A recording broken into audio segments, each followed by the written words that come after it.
Jambo make tugiye kwihutira kugarukana discipline mu gihugu.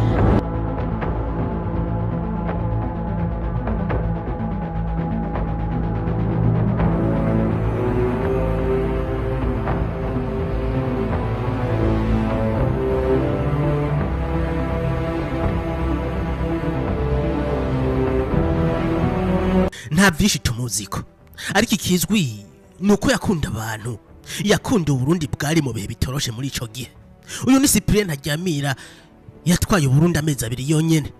Tubibutse ko Burundi bwaheruka ku Burundi mukuru w'igihugu Melchior Ndadaye yagandaguye bunyamaswa mwijoro rya 2021 Gitugutu umwaka w'igihumbi kimwe n'amajana 1993. Uyu yicanywe n'abandi bategetsi batari bake bamufasha gutwara Burundi, uhereye ku mukuru w'inama nshinga mateka n'abandi bashikiranganje bagandaguye muri iryo joro. Cyprien Ntaryamira n'umunyamubimbi ku mutumba Gitwe, aha niho yavukiye ku igenekerezo rya 6 Ntwarante umwaka w'igihumbi kimwe n'amajana 1955. Mu magumo yo mu mwaka w'igihumbi kimwe n'amajana 1972 Ntaryamira yahungiye mu gihugu cy'u Rwanda, ari naho yabandanirije amashuri yiwe. Yaronse diplome mu by'uburimyi akuye muri kaminuza nkuru y'u Rwanda. Mu mwaka w'igihumbi kimwe n'amajana 1983 yarahungutse asubira mu Burundi. Ico gihe yahise akora mu bushikiranganje bw'uburimyi, ariko inyuma y'imyaka 2 yapfunzwe n'ubutegetsi bwa Jean Baptiste Bagaza azira imvo za politike. Ariko ntiyatevye imibohero kubera ko mu mwaka w'igihumbi kimwe n'amajana 1986 mu ikoraniro kaminuza ryabereye Igitega yabaye mu bategetsi bakuru bo mugambwe Sahwanya Frodebu waruhejije kuvuka. Frodebu imaze gutsinda amatora, Cyprien Ntaryamira yabaye umushikiranganje w'uburimyi n'ubworozi, maze mu nyuma b'umukuru w'igihugu inyuma y'igandagurwa rya Melchior Ndadaye.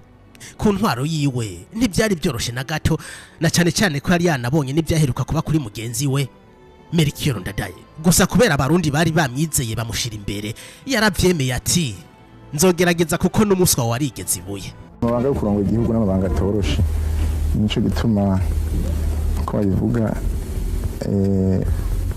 ari kuyabangira ingata.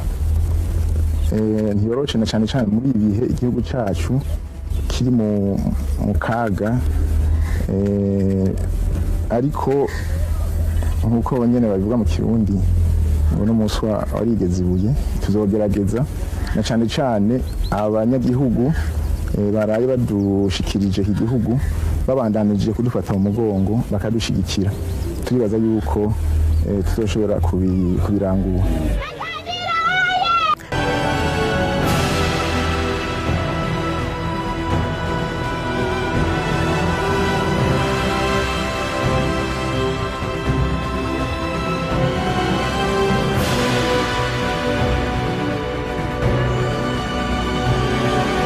Igenekerezo rya 6 Ndamukiza umwaka w'igihumbi kimwe n'amajana 1994 Cyprien Ntaryamira yitavye ubutumire bw'inama y'abakuru b'ibihugu by'akarere yabereye Dar es Salaam muri Tanzania.